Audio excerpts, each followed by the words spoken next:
लिपिबद्ध होने का काल है।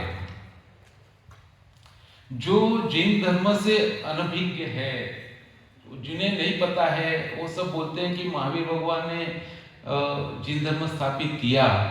तो वैसे उन लोगों के लिए हमारा एक जिम्मेदारी है कि अनादि अनंत जो वस्तु के स्वरूप को यथारूप दिखाने वाला जैन धर्म अनादि अनंत है, उसका आदिनाथ भगवान से लेके और पूर्व की अनेक 24 और अनेक अनंत भगवानों ने उसका सिर्फ निरूपण किया है, प्रस्थापित कहीं नहीं हुआ है।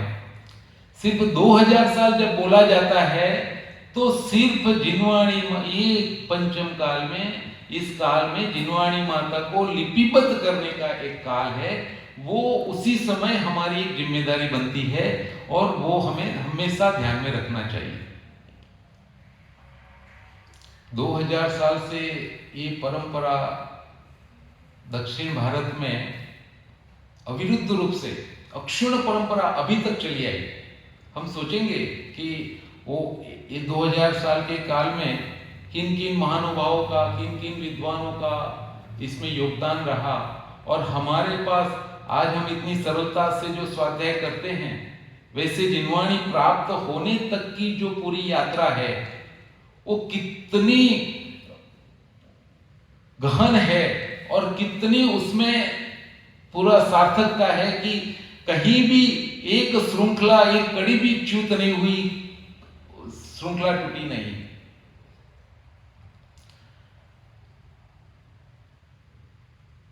दक्षिण भारत में सारे समर्थ आचार्य दक्षिण भारत में हुए, जितने भी दिग्गज आचार्य, बुद्रभाऊ स्वामी से लेके अक्लंग स्वामी तक, और उसके बाद में भी बड़े बड़े विद्वान आचार्य सारे दक्षिण भारत में हुए।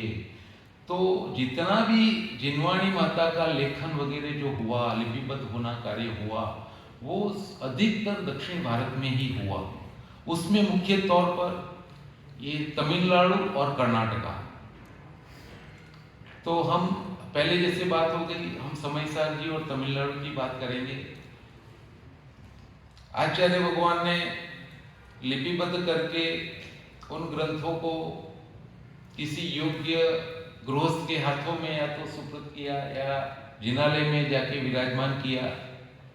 उसके बाद में उन ग्रंथों को वैसा का वैसा रखना, उसको क्षत होने से पहले, जीर्ण होने से पहले उसकी अक्षरशः प्रतिलिपियां बनाना, और वो परंपरा 2000 साल की करीब 100 पीढ़ियों से जिम्मेदारी पूर्वक चलती रही। प्रत्येक दादा ने अपने पोते से वचन लिया कि ये हमारी जिन शासन की धरोहर है, सर्वज्ञ परमात्मा की वाणी है, हमारे दादाजी से हमें प्राप्त हुई है। अभी आप इसको जीर्ण होने से पहले उसका अक्षर स उसका प्रतिलेखन कर लेना। और वो पौत्र ने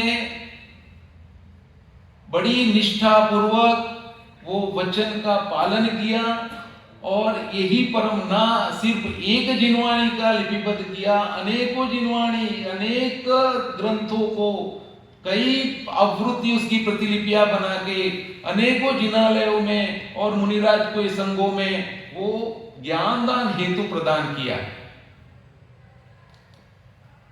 इन ताड़पत्रों में सब उल्लेख मिलता है कि कब, कहां, किसने, किसको देने के लिए इसको लिखा गया, किसके आदेश से लिखा गया, उसके परंपरा आचार्य रचयिता कौन है, मूल रचयिता कौन है, सारा उल्लेख इन ताड़पत्रों में जगह जगह मिलता है।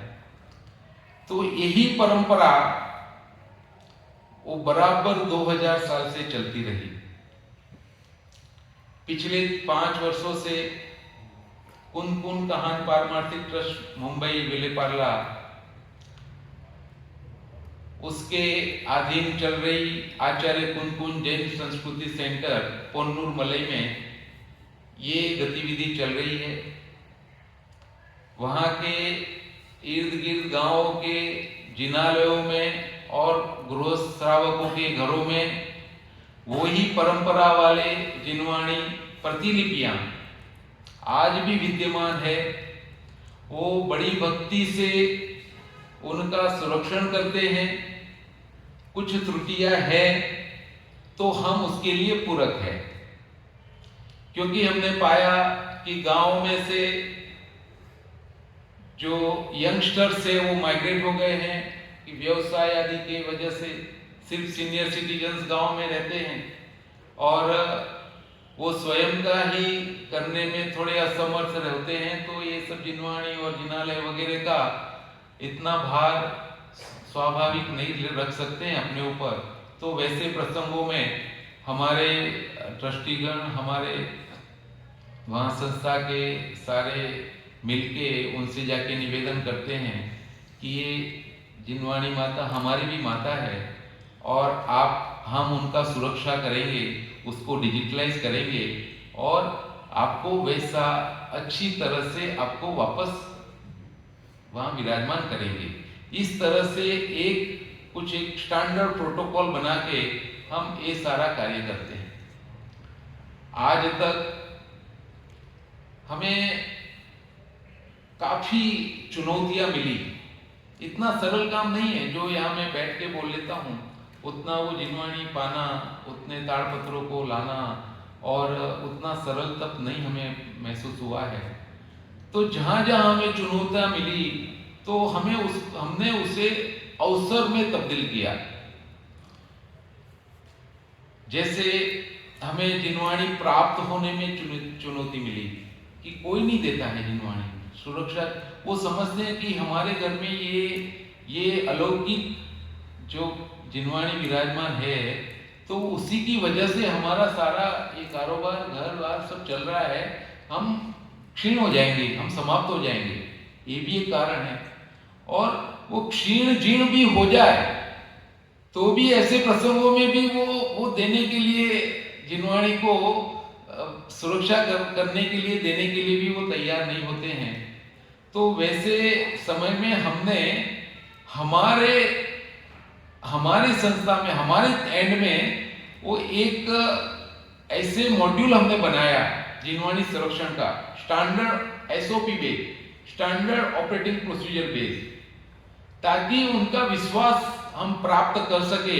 हमने उनको एक्सप्लेन किया कि जिनवाणी यदि आपके यहाँ से आती है तो हम इस तरह से ये उसके स्टेप्स है कि जिनवाणी प्राप्ति से लेके जिनवाणी वापस वहां पर विराजमान करने तक के स्टैंडर्ड प्रोटोकॉल वाले एक नियंत्रित कार्य प्रणाली बनाई है।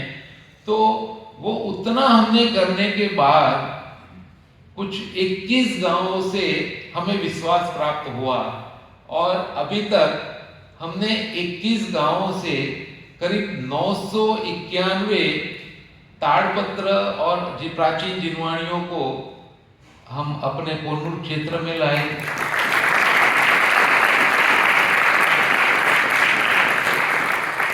उसके 2,30,000 पत्रों को डिजिटलाइज किया, क्रम से लगाया और इस तरह से वहां के स्थानिक समाज के विश्वास जीतने का कार्य हुआ।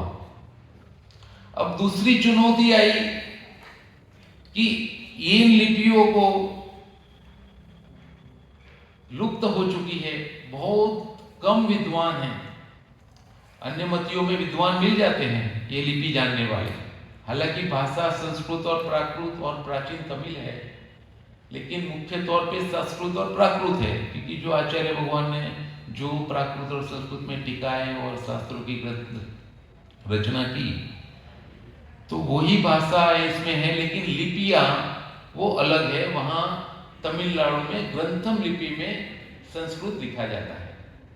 जैसे आज हम संस्कृत देवनागरी लिपि से परिचित है, प्राकृत वगैरह देवनागरी लिपि से परिचित है, वैसे वहां पर ग्रंथम लिपि से शास्त्रों को लिपिबद्ध किया जाता था। तो अब इन ग्रंथों में कहीं बाइंडिंग नहीं होता है, हर एक पत्र स्वतंत्र होता है। कहीं एक जगह पे उसका क्रम नंबर लिखा हुआ होता है। अब ऐसे बहुत प्रसंग मिले कि उसी जगह से पत्र टूटा है, उसी जगह से दीमक ने उसको खाया है, वही जगह से फंगस लग के वो पूरा डल होके निकल गया है। तो पत्रों को क्रम से कैसे लगाए? जब हमें डिजिटलाइज करना है तो पत्रों को क्रम से लगाना, ना बल्कि क्रम से लगाना, उसका फ्रंट साइड और रियर साइड को भी आइडेंटिफाई करके और उसी ऑर्डर में उसको स्कैन करना, ये वापस दूसरी चुनौती। अब उसके लिए क्या करना? जब पहली बार 5 साल पहले, मैं गुजराती हूं, मुझे नहीं पता है तमिल, ये ग्रंथम लिपि, ताड़पत्र जाना था, सब देखा पहली बार 5 साल के पहले। तो वो चुनौती को हमने अवसर में ऐसे पलटा कि हमने उन लिपियों को सीखना प्रारंभ किया। हमें कुछ गुरु मिले। एक तो मैं बताऊंगा कि इन दिनवाणियों के कौन कौन हमारे विद्वानों का योगदान है कि जिसकी वजह से हम आज इतनी अवस्था तक पहुंच चुके हैं। इसका ग्रंथम लिपि को सीखने के बाद हमने उन ताड़पत्र ग्रंथों को क्रम से लगाया। उसमें हमने रियर साइड और फ्रंट साइड और उसको आइडेंटिफाई किया।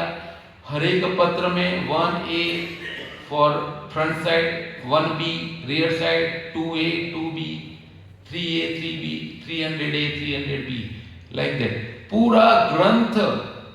आप सोचिए कि 2000 साल पहले कुंदकुंद आचार्य देव ने समय सार जी की 415 गाथाएं लिपिबद्ध की, और वो लिपिबद्ध किया हुआ ग्रंथ 415 गाथाएं, मैं बारी बारी 415 गाथा बोलूंगा क्योंकि उसमें क्रम का संबंध है। वो 415 गाथाएं 1000 साल तक, मैं जो 1 सेकंड में 1000 साल बोलता हूं ना, वैसा नहीं है, उसको 1000 साल लगता है।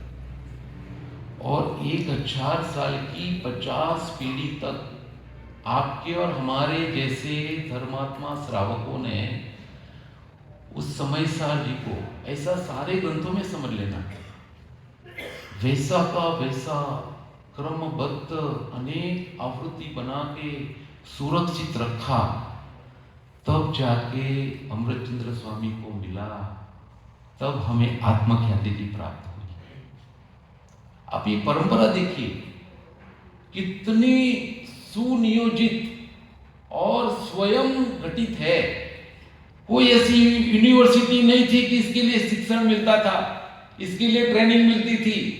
ये सारी चीजें स्वयं स्फुरित थी और वो वैसा ही भवितव्य था, क्योंकि जिनवाणी जिन शासन आने वाले 18,500 साल तक वैसा का वैसा रहेगा, और वो भव्य जीवों का पुण्य का उदय है।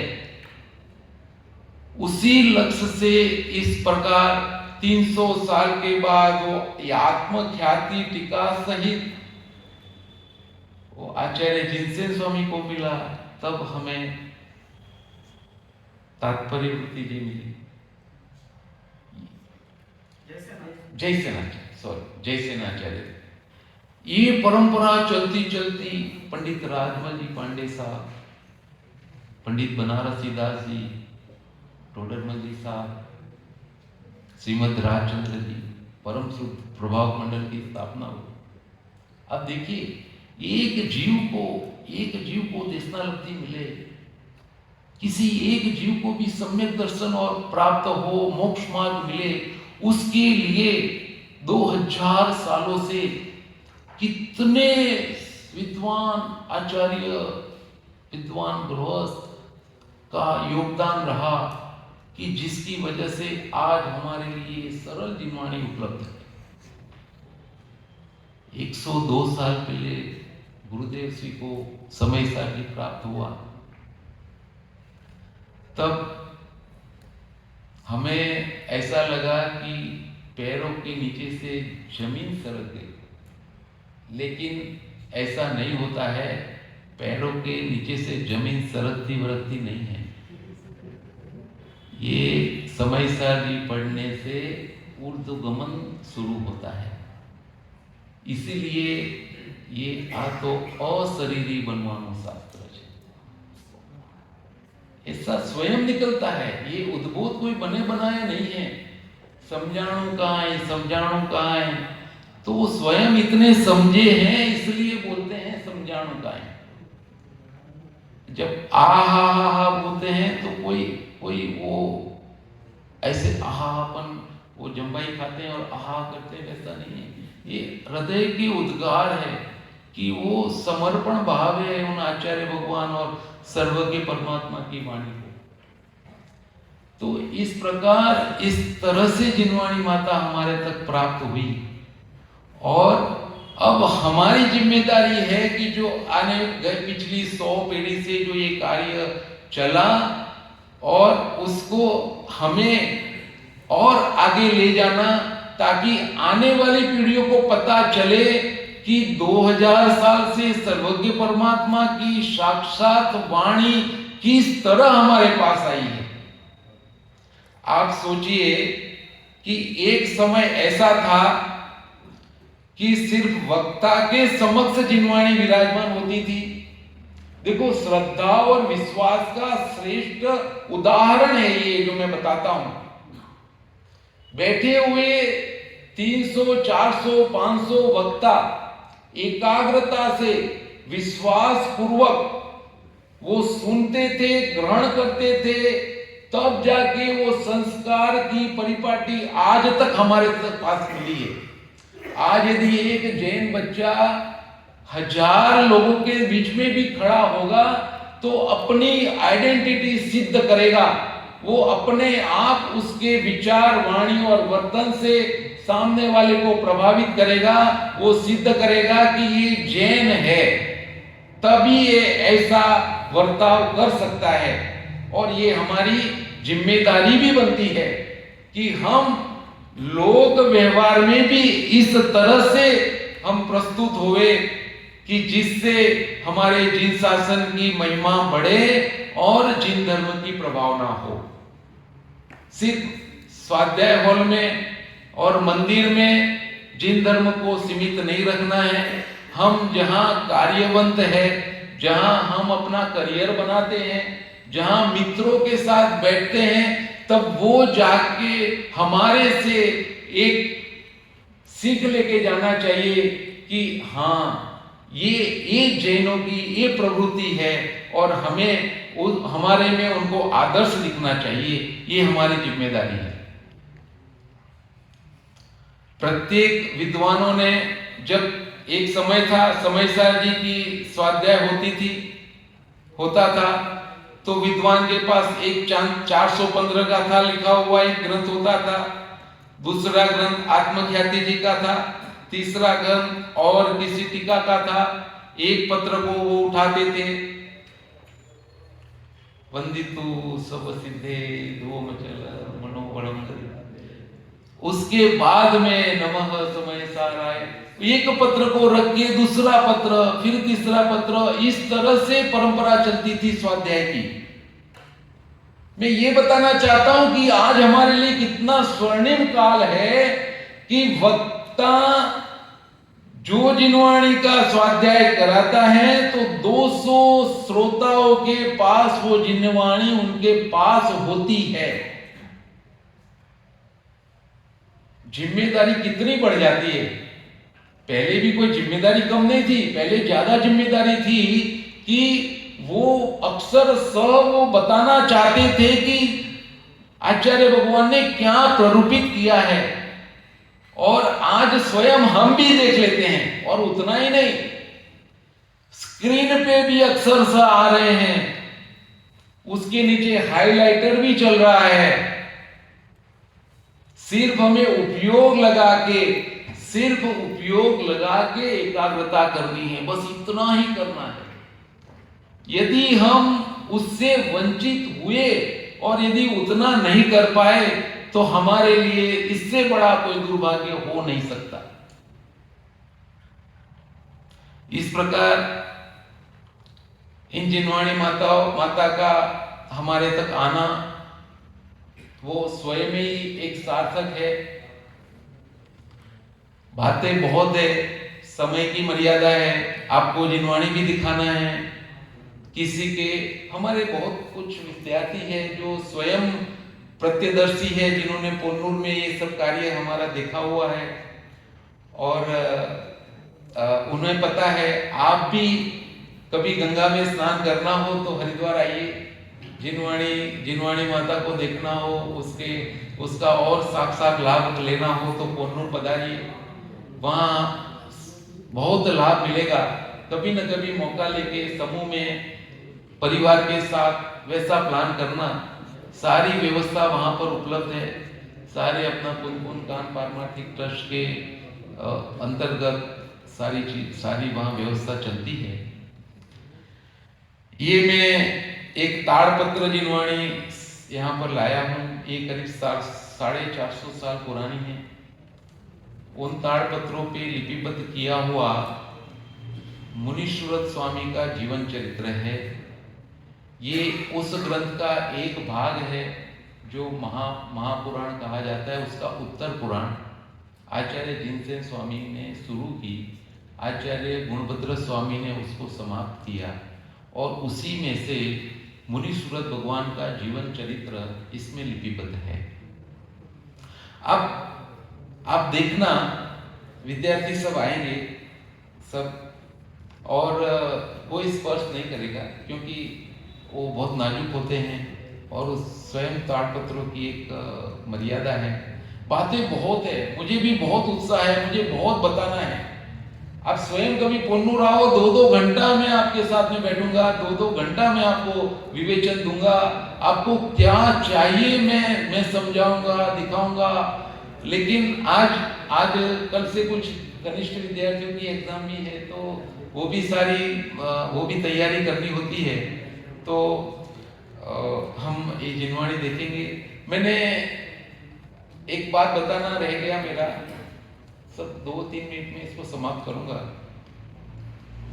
जो हमने एसओपी बनाई है बहुत इंटरेस्टिंग है, क्योंकि खाली जिनवाणी लाके उसको इर्द गिर्द तरीके से ऐसे तैसे करके और वो साफ सफाई करके वापस दे दिया, वैसा हमारा कार्य प्रणाली नहीं है। जिनवाणी प्राप्ति से लेके जिनवाणी वापस विराजमान होने तक एक नियंत्रित कार्य प्रणाली को हमने स्थापित किया है और डिसिप्लिन से, शिस्त पूर्वक वैसे ही हम उसको फॉलो करते हैं। एसओपी बनाने का रीजन वो है कि कल हमारी अनुपस्थिति में भी वो प्रोसीजर को कोई फॉलो करेगा तो वो डिजायर स्टैंडर्ड रिजल्ट मिलेगा। वो उद्देश्य से पूरा साइंटिफिक फीडबैक, पूरा बेहद काम किया है। जिनवाणी प्राप्त जैसे ही होती है तो उसे हम पहले उसमें जीव अवलोकन करते हैं कि उसमें जीव आदि की उत्पत्ति हुई कि नहीं, क्योंकि बहुत प्राचीन है, जीव आदि लग जाना एकदम स्वाभाविक है। तो पहले हम जीव उत्पत्ति और उसका अवलोकन करते हैं। दूसरा स्टेप है जीव परिमार्जन। यदि कहीं उसमें जिनवाणी में जीव आदि कहीं मिल जाते हैं तो जीव परिमार्जन का एक कार्य होता है, वो मयूर पिच्ची से उसको जीव परिमार्जन करते हैं। लेकिन मेरा सौभाग्य है कि उन 2,30,000 पत्रों को में से कहीं गिने चुने 1-2 जिनवाणी में 1-2 पत्रों पे जीव हमें चलते फिरते मिले हैं और कई उसकी मृत शरीर मिले हैं। वो तो अलग कर ही लेते हैं साफ सफाई में, लेकिन उन जीवों को भी परिमार्जन करके उनको यथास्थान वो न्याय देके फिर हम आगे काम करते हैं। देखिए, जो सूक्ष्म जीव है जो हम नहीं देख पाते हैं उसके लिए मैं क्षमा प्रार्थी हूँ, लेकिन ये हमारा एक प्रमाद रहित एक कार्य होता है कि जीवों की रक्षा हो, वो ही जिनवाणी माता की आज्ञा है। उसके बाद में पत्रों को क्रम से लगाना, जैसे मैंने आगे बता चुका, क्रम से लगाने में जब वो क्रम टूटा हुआ रहता है तो वैसे प्रसंगों में अंदर लिखी हुई सूत्र, श्लोक और गाथाओं का रेफरेंस लेके उसको क्रम से लगाते हैं, और वो सूत्र, गाथा और श्लोक को पढ़ने के लिए हमने वो लिपियां सीखी। पंडित जम्बू कुमार जी शास्त्री साहब, आप परिचित होंगे, हमारे स्मारक के चौथे बैच के विद्यार्थी, आज स्वयं इतने सीनियर है, चेन्नई में इतने व्यस्त रहते हैं। जम्मू कुमारी साहब एक एक महीना 20-20 दिन पोन्नूर में आते हैं।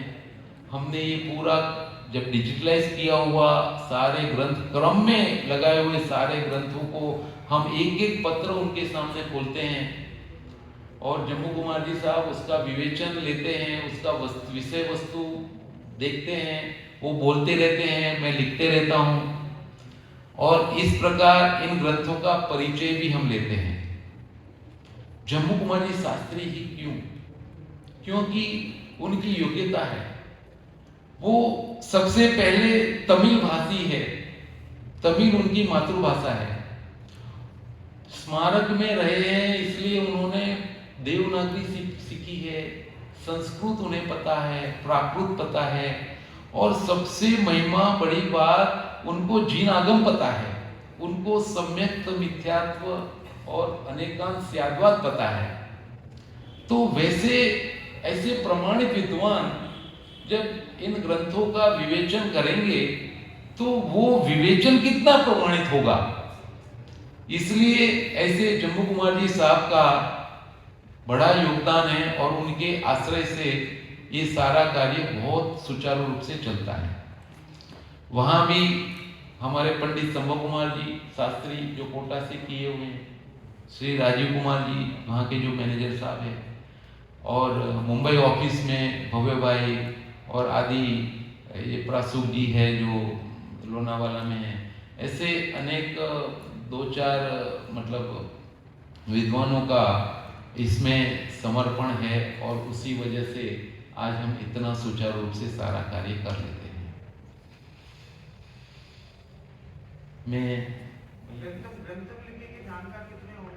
हाँ, बहुत उंगली पे गिन सके वैसे हैं, क्योंकि हमने प्रयत्न किया कि पहले तो हमें पता ही नहीं था कि काले अक्षर भैंस बराबर, हम कैसे मतलब कैसे उसको हम पाएंगे, क्रम से पहले तो कैसे लगाएंगे। वो चुनौती को हमने ऐसे ही नहीं छोड़ा, हमने बोला नहीं, जो भी होगा पूर्ण रूप से होगा, और पूर्णताना येद साची शुरुआत छे। अब वो खाली बोलने के लिए गुरुदेव ने बोला क्या, तो हमने पाने के लिए सुना ना, तो हमने वो पाया कि पूर्णता करना है, कहीं नहीं छोड़ना है। तो बहुत गिने चुने, लेकिन हमें तो हमारे ढूंढते ढूंढते हमारे घर में ही चिराग मिल गया। जम्मू कुमार जी साहब, बहुत परिश्रम हुआ। एक दिन पता चला पोन्नूर में अपने मंदिर आचार्य कुंकुम जैन संस्कृति सेंटर के बगल वाले मंदिर में ही 50 साल पहले वो गुरुकुल चलता था, अभी भी चलता है, वहीं उन्होंने पढ़ाई की, प्राथमिक शिक्षण, और उसी समय उनके 45 विद्यार्थियों की बैच थी, वहां पर ताड़पत्रों को पढ़ना वो सीखे 50 साल पहले। अब जाके आज मौका मिला 4 साल पहले कि इन ताड़पत्रों को पढ़ा जाए, कितना कठिन कार्य है। लेकिन मैंने देखा कि जैसे न्यूज़पेपर रीड करते हैं ना, वैसे पंडित साहब देखो, ज्ञान आत्मा का स्वभाव है, वो स्वयं सिद्ध होता है। यदि आपने स्वयं में वो ज्ञायक स्वभाव को स्थापित किया है, तो आप कतई ज्ञान की वृद्धि में आप कतई पीछे नहीं पड़ोगे। आप वो 50 साल पहले की बात हो, 50 भाव पहले की बात हो, लेकिन जब ज्ञायक में स्थिर होंगे तो स्वयं वो हमारे सामने प्रस्तुत होगा, और उसका ही फलश्रुति केवल ज्ञान है। तो जम्मू कुमारी साहब देखो, मुझे उनका उनके प्रति बहुत ऋणी हूं। वैसे ही ग्रंथन लिपि के बाद में कर्नाटक से ग्रंथ प्राप्त हुए, वापस वही चुनौतियां, वहां पर हलेकर्ण लिपि में ग्रंथ लिखे गए। ये वो लिपि है जो नेमिचंद्र आचार्य देव ने, सिद्धांत चक्रवर्ती देव ने गोमटशाह जी लिखा, ये वही लिपि है जिसमें आचार्य वीरसेन स्वामी ने जी आप पूरक है धवला जय धवला आदि की लिपिबद्ध रचनाएं की। तो अब हमारे लिए वापस चुनौती आई, वैसे ही वही क्रम भंग, वही अस्त व्यस्त, 300 पत्रों का ग्रंथ 1500 तरह से अस्त व्यस्त हो सकता है। कैसे? एक पत्र स्वतंत्र पत्र, left to right, flip to flop और क्रम ऊपर नीचे, एक पत्र 5 तरह से अस्त व्यस्त हो सकता है। आज हमें लिपियां सीखने से खाली इतना ही फायदा नहीं हुआ, मैं बताता हूं। लिपियां सीखने से जब समय साजी रत्नाकर सावकाचार्य जी हमारे सामने जब आता है,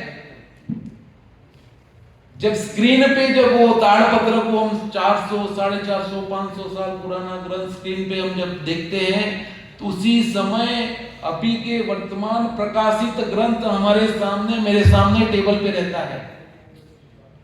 हमने पाया है, देखो जिन शासन कहीं आज तक कहीं किसी ने ऐसी चेष्टा नहीं की कि कहीं अपने मन गढ़त किसी कहीं बदलाव कर दिया हो।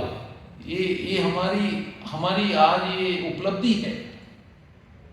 हमने पाया है वंदितु सव्व सिद्धे, वंदितु सव्व सिद्धे, अक्षर सब प्राप्त होता है।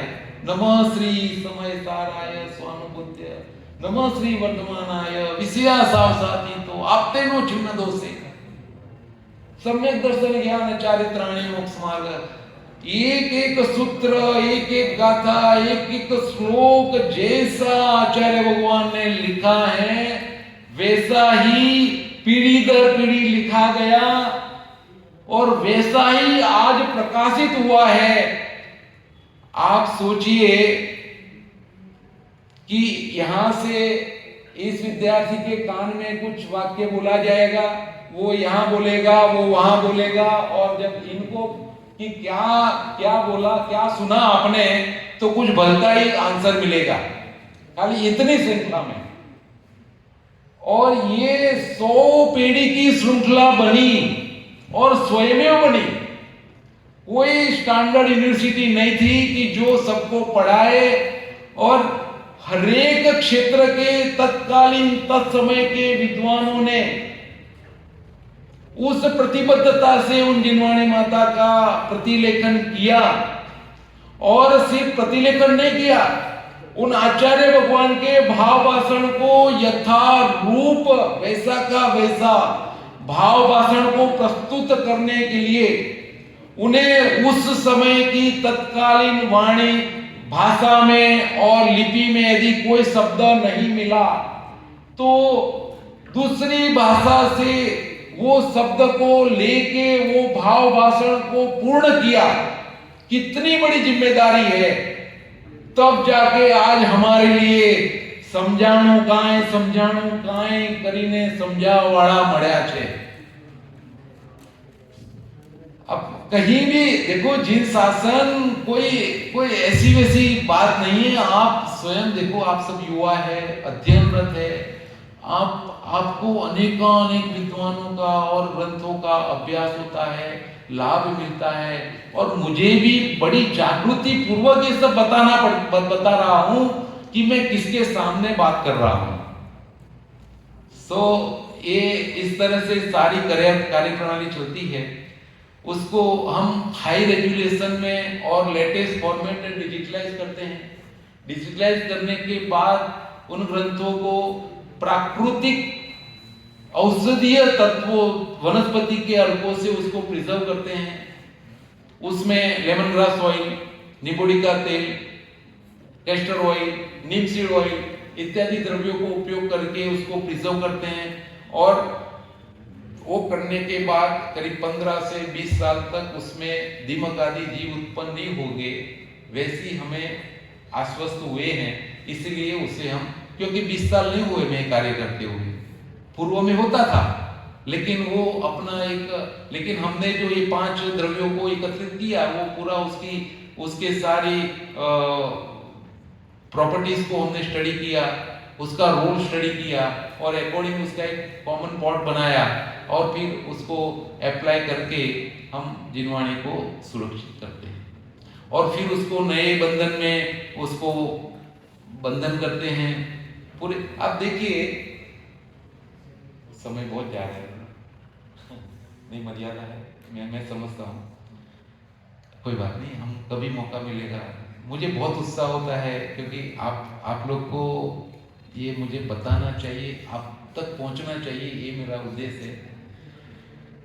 हम अभी जिनवाणी दर्शन करेंगे और ये देखना, इसमें मुनीश्वर भगवान का जीवन चरित्र इतने पतले पत्र में 0.5 0.3 mm पतले पत्र में उत्कीर्ण करके कार्विंग करके लिपिबद्ध किया हुआ है। कितना कष्ट साध्य कार्य है और दोनों वो भी दोनों पहलुओं पे। आप सोचिए, आप एक कागज पे कुछ लिखते हैं ना और कुछ इंपॉर्टेंट नोट रहेगा ना तो आप वो पीछे वाले पेज को ब्लैंक छोड़ देते हैं कि वो वहां उभर रहा है, हम दूसरा पेज लेते हैं। अच्छा, दूसरी बात, एक कागज लिखते हैं तो उसमें कई जगह बहुत ही कम विचक्षण बुद्धि विद्यार्थी और वो रहेंगे कि कहीं भी काटाकुटी नहीं करेंगे, अन्यथा कईयों जगह काटाकुटी वो हमारे विचारों की अस्थिरता दिखलाती है। तो इन ताड़पत्रों में कोई सुपरफिशियल लिखा हुआ नहीं है कि जो यूज हो सके, उसमें उत्कीर्ण किया हुआ है, कार्विंग किया हुआ है। एक लकीर भी खींची गई तो वैसी की यथावत रहेगी। तो 2,30,000 पत्रों में हमने कहीं नहीं पाया है कि कहीं काटाकुटी की हो। मतलब कितनी बड़ी प्रतिबद्धता से इन जिनवाणियों को लिपिबद्ध किया गया है, वो हमें सदैव समझना चाहिए कि आज जो हमें प्राप्त है वो यथारूप सर्वज्ञ परमात्मा की वाणी जो आचार्य भगवान ने लिखी है वही आज हमारे समक्ष, हमारे भाग्य से हमारे पास है। ये हमारा बहुत बड़ा सद्भाग्य है। नमो नमो नमो इस क्रम से आएंगे ये जी। हेलो, टोडरमल जी ने लिखा है, शास्त्र विषय लिखा नहीं, बताने वाला मिलिया नहीं। उन्हें तो बहुत शास्त्र पढ़ने की इच्छा थी पर शास्त्र मिले नहीं। वर्तमान स्थिति उल्टी हो रही है, शास्त्र तो बहुत है, पढ़ने वाले नहीं हैं। हमसे कुछ ऐसा योगदान बन पड़े कि जिनवाणी की सुरक्षा हो जाए, ऐसी भावना हम सबके अंदर विकसित हो। इसलिए विजय भाई ने यहाँ प्रस्तुत होकर के कुछ बातें यहाँ से हमें बताई है। निश्चित तौर पर हम भी अपने जीवन में प्रयास करेंगे कुछ ना कुछ जिनवाणी के संरक्षण में।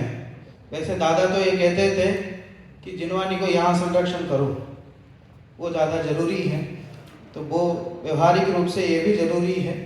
तो इन्हें भी हम तो कर ही रहे हैं, 5 साल अध्ययन कर रहे हैं और अपनी चित्त रूपी ताड़पत्र में तो बहुत अच्छे से अंकित कर रहे हैं, वो तो कहीं जाने वाला नहीं है। साथ ही साथ इसमें भी जो भी हमसे संभव हो वो से आप करें। मैं एक एक विद्यार्थी क्रम से आते जाएं। हाँ, आप पहले छात्रा आ जाओ। हाँ, तब तक कुछ जिनवाणी के मंगल सूचक भजन हम साथ में बोलते जा रहे हैं और एक एक विद्यार्थी क्रम से आ जाएं और देख करके उसके बाद बैठ जाएं। फिर अंत में जिनवाणी स्तुति पूर्वक सभा को अपन पूरी करेंगे।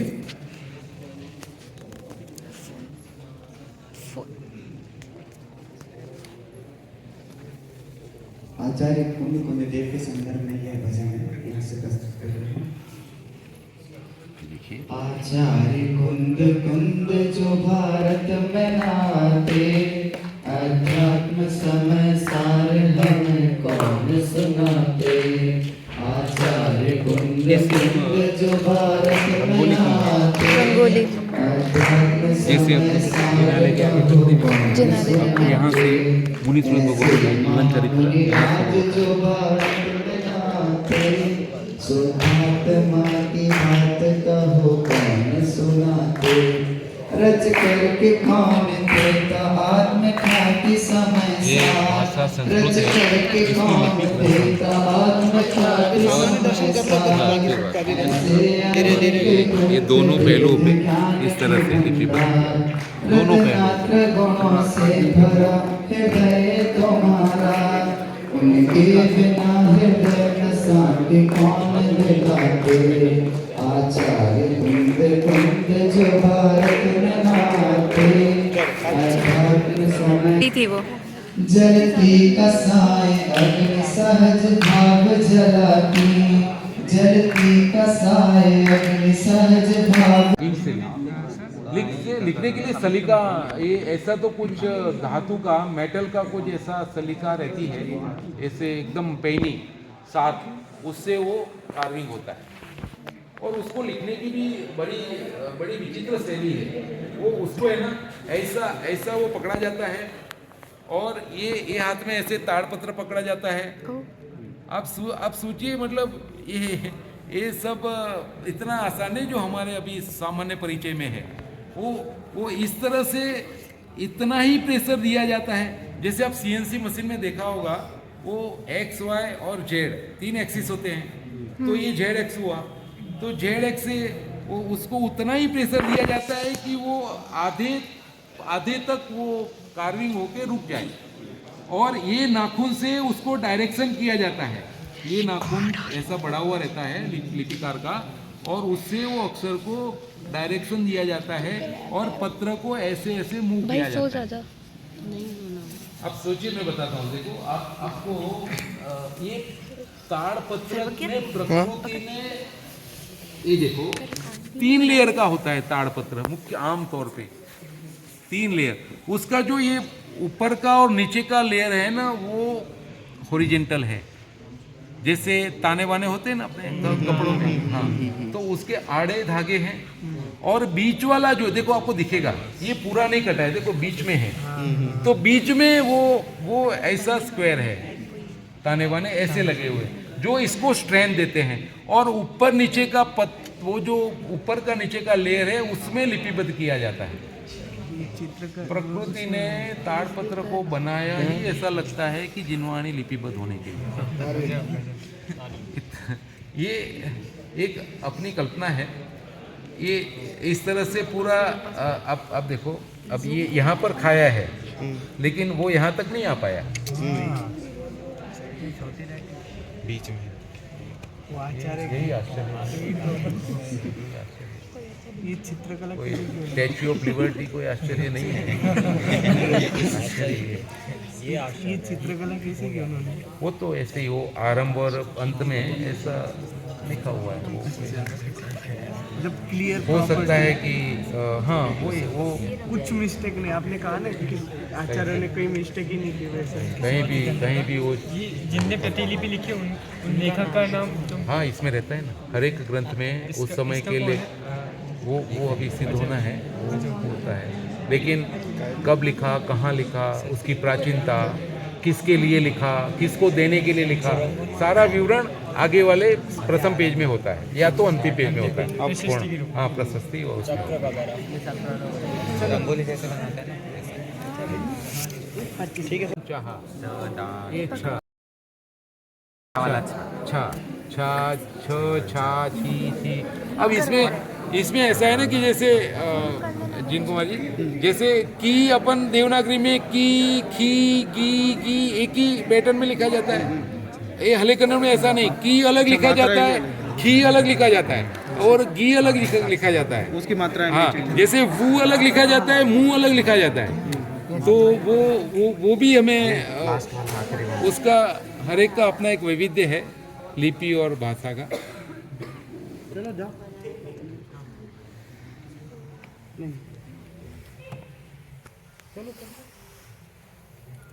ठीक है, मतलब क्या करोगे खाली फील, मतलब देखो रहा नहीं जाता है तो देख लेते हैं, लेकिन ये पूरा देखो, यहाँ पता चलेगा कि पूरा वहाँ खड्डा किया हो, कार्विंग। और जो आप पेज नंबर बता रहे थे, पेज नंबर कहीं पे लिखा है? ये देखो यहाँ एक लिखा हुआ है 1। उसी प्रकार वो सारे पत्रों में लिखा हुआ है।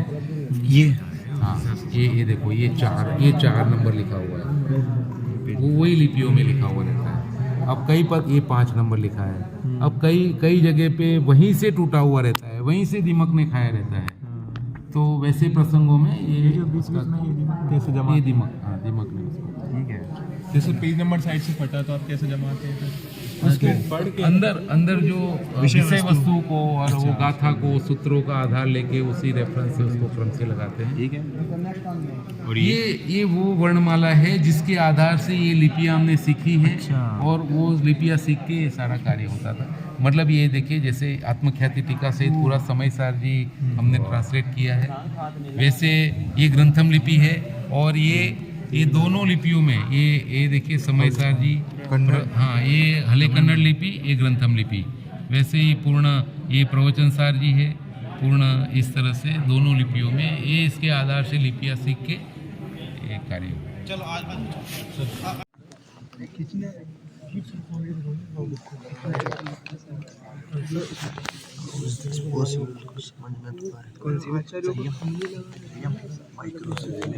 अभी उसकी कोई आधारभूत प्रमाण नहीं है। अभी जब हमें गुणबद्री में भी वो मिलेगा विष्णु स्वामी के ग्रंथों को देखने का, तब पता चलेगा ये विच्छेद संधि पूरा इसमें इसी के आधार से ये लिपि सीख के ये हमने इसमें ये ट्रांसलेशन किया है परमागम समय ये ग्रंथम लिपि, ये वाली ग्रंथ हाँ ये पूर्व रंग, ये हले कन्नड़ है और ये ग्रंथम लिपि।